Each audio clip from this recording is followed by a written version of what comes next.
नाम श्रेष्ठं मनमपि शचीपुत्रमत्र स्वरूपं रूपं तस्सग्रजं मुरुपुरीं माथुरीं गोष्ठवाटिं राधाकुण्डं गिरिवरमहो राधिका माधवसां प्राप्तो जस्व प्रत्युत्नदस्मि। नमो महावदन्नाय कृष्ण प्रेम प्रदायते कृष्णाय कृष्ण चैतन्य नाम्ने गौरीत्रिषे नमो। हे कृष्ण करुणा सिंधो दीनबंधो जगत्पते गोपेश गोपिका कांतो राधा कांतो नमस्तुते। कृष्णाय वासुदेवाय देवकी नंदनाय च नंद गोपकुमाराय गोविंदाय नमो नमो। हे देव हे द्वैत हे भुवनैक बंधु हे कृष्ण चपल हे करुणैक सिंधु हे नाथ रमन हे नयनाभिराम हा कदन भवितुं मे। वंशा कल्पतरुभ्यश्च कृपा सिंधु उभयेव च पतितानां पावनेभ्यो वैष्णवेभ्यो नमो नमो। तुलसी काननं यत्र यत्र पद्मवनानि च पुराण पठनं यत्र तत्र सन्निहिते हरि। नारायणं नमस्कृत्य नरं चैव नरोत्तमं देवीं सरस्वतीं व्यासं ततो जयो मुदीरयेत्।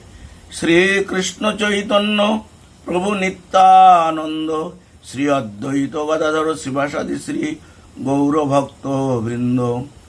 हरे कृष्ण कृष्ण कृष्ण हरे हरे हरे राम राम राम हरे हरे।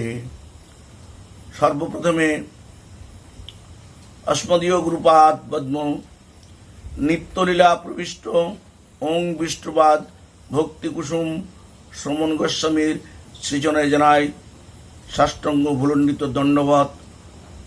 তার অহিতুকী কৃপা প্রার্থনা করি তিনি কাঙালের প্রতি যেন প্রসন্ন হন, যার প্রসন্নতায় আমি যেন হরিভজন করতে পারি। উপস্থিত ভক্তমণ্ডলী বৈষ্ণবমণ্ডলী মাতৃবৃন্দের চরণে জানাই যথাযোগ্য দণ্ডবত প্রণতি। আজ আমাদের আলোচ্য বিষয় হরিনাম সংকীর্তনের মহিমা। হরে কৃষ্ণ। হরিনামের মহিমা আমার মুখে ছোট মুখে বড় কথা বলা হয় কেন? হরির মহিমা একমাত্র শ্রীমতী রাধারানী তিনি প্রকাশ করতে পারেন। এমন কারো ক্ষমতা নেই যে সেই হরি কথা হরিনামের মহিমা গুণকীর্তন করবেন। তাই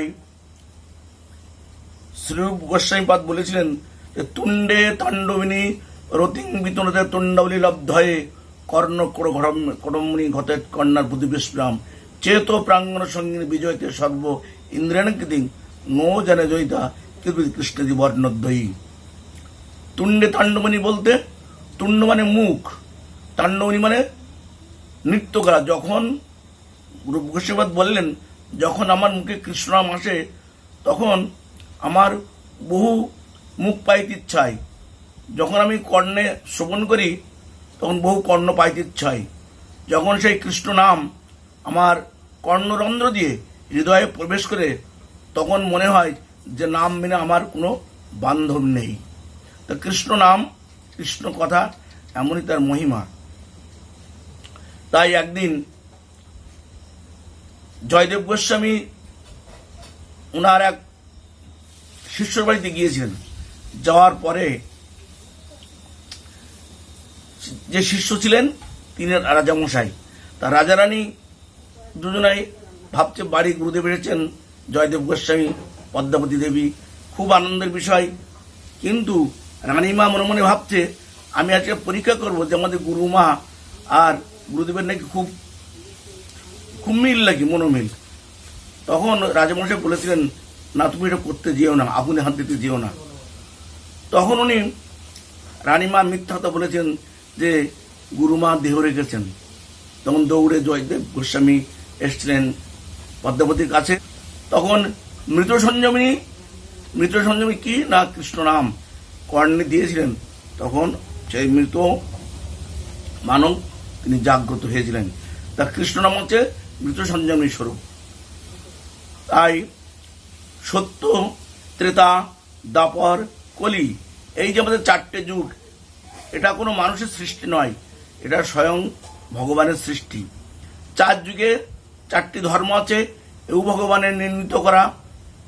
কোনো মানব কেউ এটা ঠিক করতে পারে না, একমাত্র ভগবান তিনি নির্ণয় করে দিয়েছেন। তাই শ্রীমদ্ ভাগবত বলেন, কৃতে যদ্ধতং ত্রেতং যজত মখৈ দাপরে পরিচর্যাং কলৌ তদ্ধরি কীর্তনা। অর্থাৎ সত্যে ধ্যান, ত্রেতায় যজ্ঞ, দাপরে পরিচর্যা, কলিতে হরিনাম সংকীর্তন। সত্য যুগে ছিল ধ্যান, ধ্যান করে ভগবানের প্রসন্ন করা হতো। অনেক বহুদিন বহু বছর অতিবাহিত হতো। সত্যে ধ্যান, ত্রেতায় যজ্ঞ, যজ্ঞ করে যজ্ঞেশ্বরকে প্রসন্ন করা হতো। আর দাপরে পরিচর্যা অর্থাৎ অর্চন করা, শ্রীবিগ্রহের সেবা করা হতো। আর কলিতে একমাত্র শ্রীহরিনাম সংকীর্তন। তা সত্যে ধ্যান, ত্রেতায় যজ্ঞ, দাপরে পরিচর্যা, এইসব এক এক যুগে এক এক ধর্ম করলে যে ফল হয়, আমরা শ্রী হরিনাম সংকীর্তন যদি করি, সেই শ্রী হরিনামের ভিতরে আমরা সেগুলো সবকিছুই সত্যের ধ্যান, ত্রেতায় যজ্ঞ, দাপরে পরিচর্যা, আমরা সবকিছু লাভ করতে পারবো। এখানে একটা কথা বলে রাখা ভালো, আমি সবকিছু অঙ্গ ভজনা করলাম, আমি অর্চন করলাম, বন্দনা করলাম, আমি স্মরণ করলাম, মনন করলাম, কিন্তু আমি হরিনাম সংকীর্তন করলাম না। সত্যযুগে যে ধ্যান, সেটা শ্রী হরিনামের মধ্যে আছে। ত্রেতা যুগের যে যজ্ঞ, সেও শ্রী হরিনামের ভিতরেই আছে। দাপরে যে পরিচর্যা, সেও শ্রী হরিনামের ভিতরে আছে। যদি আমরা হরিনাম সংকীর্তন না করে ওই ধ্যান যজ্ঞব্রত করতে যাই, তাহলে সেগুলো কমপ্লিট মানে সম্পূর্ণ হবে না। কিন্তু হরিনাম সংকীর্তন করলে এবারে ওইসব ফল আমরা শ্রী হরিনামের ভিতরেই পাব। সেই জন্যে আমাদের শ্রীমদ্ ভাগবতের একটা না দুটো না 18,000 শ্লোক আছে। সে 18,000 যে শ্লোক, সর্বজে শ্লোক, সেখানেও বললেন ব্যাসদেব মুনি, নাম সংকীর্তনং যস্য সর্ব পাপ প্রণাশনম প্রণাম দুঃখ সমনং হরিং পরম। নাম সংকীর্তনং যস্য সর্ব পাপ প্রণাশনম। আমরা তো হরিনাম সংকীর্তন করি, আমাদের যাবতীয় পাপ খালিতে হবে, দূরে চলে যাবে। নাম সংকীর্তনং যস্য সর্ব পাপ প্রণাম দুঃখ, অর্থাৎ আমরা যদি ভগবানের প্রণাম করি, আমাদের দুঃখ দূর হয়ে যাবে। তার পরবর্তী শ্লোকে বলছে যে কলের দোষ নিজে আরাধন এক মহান গুণ কীর্তনা দেব কৃষ্ণ পরম ব্রজে। অর্থাৎ কলির বলছে কোটি কোটি দোষ আছে, কিন্তু কোটি কোটি দোষ থাকা সত্ত্বেও কিন্তু কলির একটা মহিমা আছে। যদি আমরা উচ্চস্ব হরিনাম সংকীর্তন করি, সেই উচ্চস্ব হরিনাম কৃষ্ণ সংকীর্তন করি, তাহলে আমাদের মোহবন্ধন ঘুচিয়ে আমরা কৃষ্ণ পাদপদ্ম লাভ করতে পারব। তাই একদিন নারদ গোস্বামী তিনি হরিনামের মহিমা জানার জন্যে সেই সঞ্জীবনীপুরে অর্থাৎ জমলে তিনি গিয়েছিলেন। যাওয়ার পরে দেখেন সেখানে অনেক আর্তনাদ, কোলাহল, অনেক কান্না শোনা যাচ্ছে। যেই তিনি সেখানে উপনীত হলেন, কিন্তু যমরাজা বলি আমরা, কিন্তু তিনি দ্বাদশ মোহনের একজন মহাজন, দেখে অত্যন্ত খুশি যে প্রভু আপনি এসেছেন, আপনি সবসময় হরিগুণগান গান বিনা যন্ত্রে, আপনার মুখে এক বিন্দু হরিনাম অপসারিত হয় না। দেখুন আমি এই পাপি তাপি নিয়ে থাকি, আপনি এসেছেন, পদধূলি দিলেন, আমার সৌভাগ্য, আমার আজ সুদিন। কিন্তু যেহেতু আগমন, তখন বললেন আমি যে হরিনামের যে কি মহিমা, আমি একটু সচক্ষে দর্শন করতে চাই।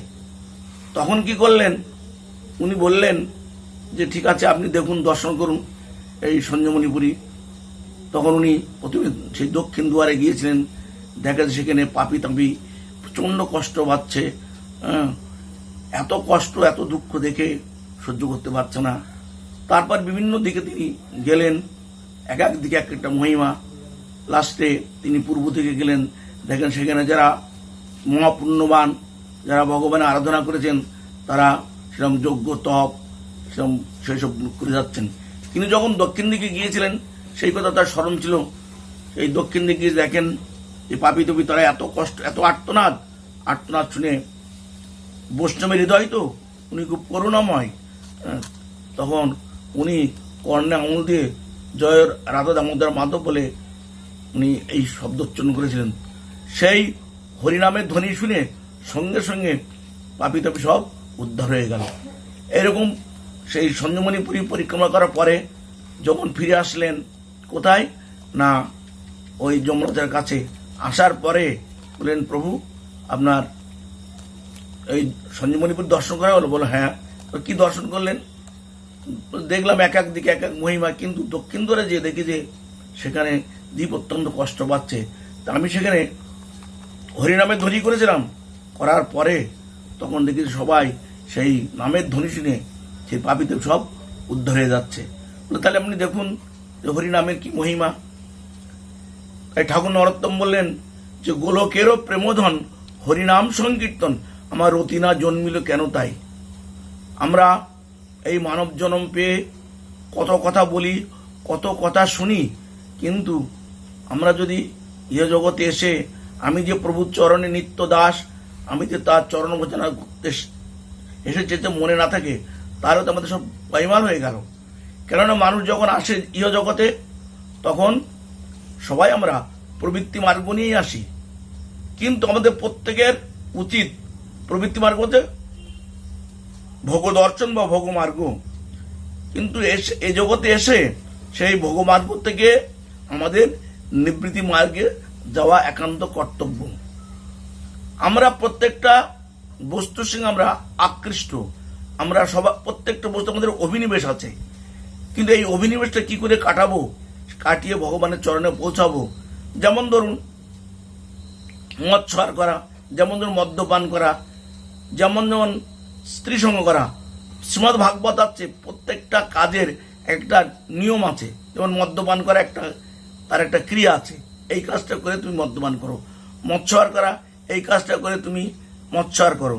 যেমন স্ত্রী সঙ্গ, নিজের বিবাহিত স্ত্রীর সঙ্গে তার সঙ্গে সঙ্গ করো। এইরকম তাই বোঝা যাচ্ছে যে শ্রীমদ ভাগবত এই কথা বলছে যে আমাদের সেই ভোগ দৃষ্টি বা ভোগমার্গ, সেখান থেকে আমাদের চিত্তটা উত্তোলন করে আমাদের ভগবানের চরণে কি করে নিবিষ্ট করবো সেই ব্যবস্থা। যারা সাধুগুরু বৈষ্ণব, যারা জীবনে ভোগ তারা বোঝে না, ত্যাগও তারা বোঝে না, তারা চায় শ্রী ভগবানের পাদপদ্মের সেবা। তাই তো বললেন আমাদের কবিরাজ গোস্বামী যে বৃন্দাবনে কৃষ্ণ সেবা বৈষ্ণবাচার, বৃন্দাবনে কৃষ্ণ সেবা বৈষ্ণবাচার, ভক্তি শীতকর করি কর প্রচার। শুষ্ক বৈরাগ্য প্রভু সবাইকে নিষেধিলা, যুক্ত বৈরাগ্য সবাইকে আদেশিলা। আমাদের সংসারে যুক্ত বৈরাগ্যের সহিত আমাদের বসবাস করা উচিত, জীবন যাপন করা উচিত। তো যুক্ত বৈরাগ্য কি? আমাদের প্রভুপাদ বলেন আসক্তি রহিত সম্বন্ধ সহিত বিষয় সম সকলই মাধব। প্রত্যেকটা বস্তুর সঙ্গে আমার একটা বিশেষ সম্বন্ধ থাকবে, জড়াসক্তি থাকবে না, আমার থাকবে সম্বন্ধ। আসক্তির বিষয় সম সকলই মাধব। আর যা কিছু ভগবান আমার দিয়েছে সেই রাধা মাধবের সেবা নিমিত্ত। তাই তো বললেন যে বৈষ্ণবকে বলছে কনক কামিনী প্রতিষ্ঠা বাগিনী ছাড়িয়াছে যারে সেই তো বৈষ্ণব, সেই শুদ্ধ ভক্ত, সেই অনাসক্ত সংসার তথায় পাই পরাভব। তোমারও কনক ভোগেরও জনক, কনকের দ্বারে সেব মাধব, কামিনীর কাম নহে তব ধাম, তাহার মালিকও যাদব। ভগবান যা কিছু জগতে দিলেন তারই সেবা সুখের নিমিত্ত আমরা তার চরণের সেবা করে, আমরা তার প্রসাদ গ্রহণ করে আমরা জীবন ধারণ করবো। তো বলতে পারেন তাহলে শুধু ভগবানের সেবা, জগতে এত কিছু আছে কর্মকাণ্ড, তো সেখানে তো বলছে জ্ঞানকাণ্ড কর্মকাণ্ড সকলের বিষয়ের ভাণ্ড, অমৃত বলিয়া যেবা খায়, নানাজনই ভ্রমণ করে, কদর্য ভক্ষণ করে, তার জন্ম অধঃপথে যায়। আমরা যে তার নিত্য অংশ, আমরা যে ভগবত অংশ, যদি আমরা ভগবানের অংশই, তাহলে ভগবানের সেবা করাটাই আমার তো একান্ত কর্তব্য। সেই জন্যে আমাদের বিভিন্ন মহাজনরা বলেন, গাহমুখে নাম শ্রীরাধার শ্যাম, দুটি অঙ্গে গড়া গৌর হরি, ওরে নেচে নেচে গাও সবারে শোনাও, আনন্দে ভুবনখানি উঠুক ভরি। গাহমুখে নাম শ্রীরাধার শ্যাম, দুটি অঙ্গে গড়া গৌর হরি, ওরে নেচে নেচে গাও সবারে শোনাও, আনন্দে ভুবনখানি উঠুক ভরি। তোমার যত অনুতাপ আর মহাপাপ, আর যত কলুষিত কুচ্ছি তালাপ, এক হরি নামে যাবে সব থেমে। উন্মাদ চরিত্র তোমার ধুলাই দিবে গড়াগড়ি, আকাশ বাতাস ধন্য হবে হরি নামে, সুন্দর হইবে তুমি একটি প্রণামে। রাঙ্গা দুটি পাই ভবা ভবে জীবিকায়, আইরে ব্রহ্মাণ্ডবাসী হাতে হাত ধরি। তাই আমাদের শ্রী হরিনামের মাধ্যমে আমরা সবকিছু দেখুন, যখন মানুষ চলে যায় সেই মহাপ্রস্থানের পথে, তখন কি না রে, ওই তুলসী নিয়ে আয়, মুখে গঙ্গা জল দে, তখন কানে হরিনাম দেয়, তখন হরিনাম করতে করতে সবাই আমরা তার সঙ্গে যাই শ্মশানে। তাহলে বুঝে দেখুন, সেই মহাপ্রস্থানের সময় তখন কিন্তু অন্য নাম তো মানুষ দেয় না। সেই জন্য আমরা সেই যখন আমরা মাতৃগর্ভে ছিলাম তখনও বলেছিলাম, কি বলেছিলাম না, ভুলিয়া তোমারে সংসারে আসিয়া পেয়ে নানাবিধ ব্যথা, তোমারও চরণে আসিয়াছে আমি বলিব দুঃখের কথা। আমি জননী জঠরে ছিলাম ও যখন বিষম বন্ধন পাশে, একদিন প্রভু দেখা দিয়া মরে বঞ্চিত দীনদাসে। তখনও ভাবিনু জন্ম পাইয়া করিব ভজন তব, আমার জন্ম হইল পরিমায়া জলে, না হইল জ্ঞান লব। আদেরও ছেলে স্বজনের কোলে হাসিয়া কাটাইনু কালো, ক্রমে দিন দিন বালক হইয়া খেলিনু বালক সম। আমার আর কিছু দিনে জ্ঞান উপজিল, পাঠ পড়ি অহরব, আমি বিদ্যার গৌরবে ভ্রমি দেশে দেশে ধন উপার্জন করি। আমি স্বজন পালন করি এক মনে, তোমায় ভুলি হরি। বার্ধক্য এখন ভক্তি বিনোদ, কাঁদিয়া কাতরে অতি, হরেই তোরে না ভজিয়া, দিনও বৃথা গেল এখন কি হইবে গতি। তাই আমি মুখে বলি, কিন্তু কবে সেই সুদিন হবে যখন আমার চিত্ত, এই মন যখন একেবারে ভগবানের চিন্তা ভাবনা সতত আমার হৃদয়ে অবিচ্ছিন্ন তৈলধারাবৎ আমি ভাবতে পারবো, তখনই তো মানব জন্ম সার্থক হবে। তাই মহাপুরুষ তার শিক্ষাষ্টকে প্রথম শ্লোকে বললেন, চেত দর্পণ মার্জনং ভব মহাদবাগ্নি নির্বাপনং, শ্রেয় কৈরব চন্দ্রিকা বিতরণং, বিদ্যাবধূ জীবনম আনন্দম মদিবর্ধনং, প্রতিপদং পূর্ণমিত আস্বাদনং, সর্বাত্মা শ্রবণং পরং বিজয়েতে শ্রীকৃষ্ণ সংকীর্তনম। আমাদের ধর্মকর্মের মূলে কি? মূল হচ্ছে চিত্তশুদ্ধি। এই চিত্তশুদ্ধির জন্য আমাদের চিত্তে অনেক ময়লা পড়েছে। যেমন একটা দর্পণে যদি ময়লা পড়ে তখন মুখটা দেখা যায় না, কিন্তু যদি সেই ময়লাটা মুছে দিতে হয় তখন নিজের প্রতিবিম্ব আমরা দেখতে পাই। তাই সে যে চিত্তের মাঝে আমাদের কর্মবাসনা, ভোগবাসনা, ত্যাগ বাসনা, বিভিন্ন কিছু আমাদের চিত্তের মাঝে নিবিষ্ট হয়েছে, সে চিত্ত কি করে পরিস্ফুটিত হবে? তার প্রথমে চেত দর্পণ মার্জনং, না কিসে? শ্রীকৃষ্ণ সংকীর্তন। আর কলিযুগে ধর্ম তো হরিনাম সংকীর্তন। সেই হরিনাম সংকীর্তন দিয়ে আমাদের চিত্ত মার্জিত করতে হবে। তাই যখন আমাদের এই গৌড় দেশ ছিল, সেই গৌড় দেশের রাজা কে ছিলেন? না সুবুদ্ধি রায়। সেই সুবুদ্ধি রায় রাজা ছিলেন, রাজামশাই। আর মন্ত্রী কে ছিলেন? না হুসেন শাহ। তা হুসেন শাহ একসময় দেশে প্রচন্ড জলাভাব, দুর্ভিক্ষ, মহামারী দেখা যায়, এত জলকষ্ট। তা রাজা সুবুদ্ধি রায় বলেছিলেন যে, মন্ত্রীবর, আপনি দেশকে খুব বড় করে দিঘি খনন করুন, কেননা জীব জলকষ্ট পাচ্ছে। এখন তিনি সেই কথা ঠিক পালন করতে পারেননি। কিছুদিন পরে জিজ্ঞাসা করছেন, মন্ত্রীবর, সে খননের কাজ কত দূর হলো? তখন আর মুখে কথা নেই, তিনি খননের কাজে হাতই দিতে পারেননি। এই হওয়ার পরে তখন রাজামশাই ক্রোধ সম্বরণ করতে পারেননি। তখন সেই ঘর থেকে খাস তালুক থেকে তার চাবুক বের করে তিনি তার সেই চাবুক দিয়ে তার পৃষ্ঠাঘাতে কষাঘাত করেছিলেন। করার পরে বলে যে আমার কথা তুমি অবজ্ঞ, দেশের লোক মারা যাচ্ছে, জীব মারা যাচ্ছে। এইরকম ঘটনাবশত সেই রাজ সিংহাসন পরিবর্তন হলো। কি পরিবর্তন? সুপুত্র হয়ে গেলেন মন্ত্রী, আর হুসেন শাহ হলো বাদশাহ। এই হওয়ার পরে যখন এই ঘটনা ঘটেছিল তখন হুসেন শাহ উনি বিবাহ করেননি, কিন্তু যখন বিবাহ করলেন, করার পরে সেই বিবি তার স্বামীর তো কমলাঙ্গ, কিন্তু দেখেছে পৃষ্ঠদেশে সেই কষাঘাতের দাগ। মাঝে মাঝে জিজ্ঞাসা করে বিবি যে আপনার পৃষ্ঠদেশে ওই কষাঘাতের দাগটা কেন, কি জন্য, কিন্তু উনি এড়িয়ে যান, বলেন না। এরকম হওয়ার পরে তখন একদিন খুব দৃঢ় আদা জলকে যাকে বলে দৃঢ়ভাবে তিনি ধরেছেন আমাকে বলতেই হবে। তখন তিনি না বলে পারেননি যে যখন আমি মন্ত্রী ছিলাম, সুবুদ্ধি রায় ছিল রাজামশাই, তখন আমাকে আদেশ করেছিল, দেশের জলভাব দেখা দিয়েছিল। কি বলেছিলেন না একটা দিঘি খনন করার কথা, কিন্তু সেই দিঘি খনন আমি করিনি। আমার সেই কথাই আমার ঠিক আমি পালন করতে পারিনি, সেই জন্য তিনি আমাকে কষাঘাত করেছিলেন। তখন বিবি বললেন ঠিক আছে, আমি এর বদলা আমি উপযুক্ত শাস্তি দেব। তখন অনেক অনুনয় বিনয় করেছিলেন বাদশাহ, না তুমি এটা করতে যেও না, এটা করাটা ঠিক হবে না, আমারই অন্যায় ছিল। তখন বলে না আমি ওর হাতে মারবো না, পাতে মারবো।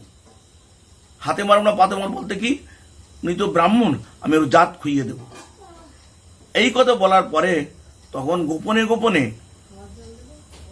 হুসেন শাহকে না জানিয়ে ওনার লোকজনদের ধরে উনি সেই মুসলমানের জলপাত্র, তাই করোয়া বলে, এই করোয়ার জল ওই তখন তো সুবুদ্ধি রায় তো মন্ত্রী হয়ে গিয়েছেন, ওই সুবুদ্ধিরের মুখে জোর করে ঢেলে দিয়েছিল, সেই জলটা খাইয়ে দিয়েছিল। তখন সুবুদ্ধি রায় মনে দুঃখে আক্ষেপ্ত চিত্তে ভাবলেন যে এককালে আমি ছিলাম রাজা, আমার কথা সবাই প্রতিপালন করত, আর আজ আমার কি ভাগ্যের বিপর্যয়, আমি সেই মুসলমানের করার পত্র জল আমার খেতে হলো। তখন আমি ঠিক আছে, এর থেকে আমি কি করে মুক্তি পাই, কিন্তু আমি জীবন হারাবো না, আমি আত্মহত্যা করবো না, আমি প্রাণ ত্যাগ করবো না, এর কোনো বিধান আছে কিনা আমার দেখা যাক। আবার আমি যে জাতিচ্যুত হয়েছি, আমি জাতিতে আবার আরোহণ করতে পারি দেখি। তখন উনি কি করেছিলেন, উনি করেছিলেন প্রথমে গেলেন কাশিতে, বিভিন্ন পণ্ডিতের কাছে জানলেন যে এরকম আমার তো জাতিচ্যুত হয়েছি, এই ঘটনা, আমি কি করে জাতি উঠব। কেউ কোনো বিধান দিতে পারলেন না। এক পণ্ডিত বলেছিলেন যে তপ্ত ঘৃতকে আপনার জীবন পরিত্যাগ করতে হবে। বলে এটা কি করে সম্ভব, তপ্ত ঘৃত খেয়ে আমি তো জীবনে বাঁচবো না। তো এখন এই হওয়ার পরে তিনি সেটা করেননি, কিন্তু তখন স্বয়ং কৃষ্ণচন্দ্র তিনি কলিযুগে সচিতনয় রূপে স্বয়ং অবতীর্ণ হয়েছেন। তিনি তখন বৃন্দাবনে আছেন, শুনেছেন যে এরকম নাকি ভগবান আবার তিনি অবতীর্ণ হয়েছেন, এই শ্রীধাম বৃন্দাবনে আছেন। এখন ওর সুদিন সুবুদ্ধি রায়ের এরকম পরিক্রমা করতে করতে করতে করতে ওনার দর্শন পেয়েছেন মহাপ্রভুর। পাওয়ার পরে মহাপ্রভু চরণ লুটিয়ে পড়লো কিছু, প্রভু আমার চাই দুরবস্থা, আমি জাতিচ্যুত হয়েছি, আমি ব্রাহ্মণ, আমার করোয়ার পানি খাইয়ে দিয়েছে বিবি জোর করে, আমার কি আমার কোনো বাঁচার কোনো পন্থা নেই, কেন নেই? ধন্য কলিযুগ বলতে কলির কোটি কোটি দোষ আছে, কিন্তু একটা মহৎ গুণও আছে না, শ্রীকৃষ্ণ সংকীর্তন করলে পারে আমরা ভগবানকে লাভ করতে পারবো। আরে পাপ তো সাধারণ কথা। তখন তিনি কি করলেন, মহাপ্রভু বললেন যে এক নাম অভাবে তোমার সর্ব পাপ দোষ যাবে, আর নাম রইতে কৃষ্ণচরণ পাবে, আর নাম রইতে কৃষ্ণচরণ স্থিতি হবে। ভালো করে হরিনাম সংকীর্তন সব দোষ থেকে মুক্ত হয়ে যাবে। তখন আনন্দ আত্মহারা সুবুদ্ধি রায়, এই নাকি আমার প্রায়শ্চিত্ত, যদি প্রায়শ্চিত্ত কোনো কিছু করতে হয়, আমরা কোনো কর্মকাণ্ডে প্রায়শ্চিত্ত না করে ভগবানের নাম গুণ কীর্তন দিয়ে প্রায়শ্চিত্ত করতে হয়। বাড়ি ভাগবত পাঠ দিন, বাড়িতে সাধুগুরু বৈষ্ণব মানুন, এনে ভগবানের ভোগ লাগিয়ে সেই প্রসাদ সাধুগুরু বৈষ্ণবের দিন, তাতেই প্রায়শ্চিত্ত হয়ে যাবে। আর মহাপ্রভু কি বললেন, যে আমি যা বলছি তাই আপনি শুনুন, আপনি বঙ্গদেশে ফিরে যান। কিন্তু বলেন না প্রভু আমি আর যাব না। তখন কি করে সুবুদ্ধি রায়, বৃন্দাবনে সে বন থেকে শুষ্ক কাষ্ঠ আহরণ করে মথুরা হাটে বিক্রি করে। তাতে 2 পয়সায় 1 পয়সা এক মুদি দোকানে রাখে, আর 1 পয়সা দিয়ে গিরিধারীর সেবা দেন। কিন্তু এমন সময় কি হয়েছে না, মহাপ্রভুর সঙ্গে আবার দেখা হয়েছে। বুঝে রাজামশাই আপনি দেশে ফিরে যাননি? বলে না, আমি এখানেই আছি। তো এখানে আছি কীভাবে কী করেন? তো বললো আমি এই যে বৃন্দাবনে শুষ্ক কাষ্ঠ আরোহণ করি, সেগুলো বাজারে মথুরা বাজারে বিক্রি করে, যা 2 পয়সা হয় 1 পয়সা আমি মুদি দোকানে গচ্ছিত রাখি, আর 1 পয়সা গিরিধারী সেবা দেই। বলে আপনার জীবন ধন্য। তাই তো মহাপ্রভু বলেছিলেন, প্রভু গায়ে কৃষ্ণ সেবা বৈষ্ণব সেবন, নিরন্তর কর হরিনাম সংকীর্তন। হ্যাঁ, প্রভু গায়ে কৃষ্ণ বৈষ্ণব সেবন, নিরন্তর কর হরিনাম সংকীর্তন। কলিযুগের ধর্মই আমরা যত সেবার কাজ, যত ধর্মের কাজই করি না কেন, ধরুন আপনি দেখেছি আমি দরিদ্র, কাঙাল, বুভুক্ষু, নিপীড়িত, আমরা প্রত্যেকে সেবা করলাম। আমরা প্রত্যেকের দেশের, দশের মাতা পিতা প্রত্যেকে সেবা করলাম। কিন্তু আমি সেই যে ভগবত ধর্ম, ভগবত সেবা, তার থেকে আমি বঞ্চিত রইলাম, আমার সেদিকে মন প্রাণটা গেল না, তাহলে আমার মানব জন্মের হানি হয়ে গেল। তাই তো বললেন কবিরাজ গোস্বামী, চারি বর্ণাশ্রমী যদি কৃষ্ণ নাই বাজে, সকর্ম কইতেছে রৌরব পরিমজে। কিবা জ্যোতি, কিবা সতী, কিবা উচ্চ জাতি, যেই হরি নাই বাজে, তবে জন্মিয়া ভ্রমিয়া ভ্রমিয়া রৌরব নরকে মজে। কেউ জ্যোতি হোক আর কেউ সতী হোক, সে যদি হরিভজন না করে, তার কিন্তু সেই জ্যোতি, তার জ্যোতি ধর্ম নিয়েও বা তার সতীত্ব ধর্ম নিয়েও সে কিন্তু অব্যাহতি পাবে না। হরে কৃষ্ণ। আমরা এখানেই সামান্য যে হরিনামের মাহাত্ম্য তো আমার বলার ক্ষমতা নেই, এখানে আমরা আলোচনা করলাম। আমরা এখানে সেই হরিকথা মাহাত্ম্য বিশ্রাম দিচ্ছি। আমরা পুনরায় আগামী করল এই হরিনাম সংকীর্তনের সম্বন্ধে আমরা আলোকপাত করব। আপনারা সকলেই ধ্যান দেবেন। আসুন আমরা মিলেমিশে সবাই এই হরিগুণগান শ্রবণ কীর্তন করি। আর একটা তো খুব পরিতাপের বিষয়, এখন যে করোনা বিভ্রাট চলছে, তবে সরকার চেষ্টা করছে যাতে মানুষের এই ভ্যাকসিন দিয়ে কিছুটা নিরাময়ের পথে আনা যায়। সেজন্য আমরা কিন্তু তাই বলে ভগবানের পাদপদ্ম আমরা ভুলব না। এই ভবরাগের মহৌষধ আছে শ্রী হরিনাম, তার স্মরণ মনন করা বা তার ভক্তের সেবা দেয়, এর থেকে আমরা দূরে সরে থাকবো না। আমরা যে ওষুধ খেয়ে রোগ নিরাময় করলাম, আমরা বেঁচে গেলাম, এটা ঠিক কথা নাই। যাই হোক, আগামী দিনে এই কথা শ্রী চৈতন্য বাণী চ্যানেলে আপনারা শুনতে পাবেন। হরে কৃষ্ণ, নমস্কার।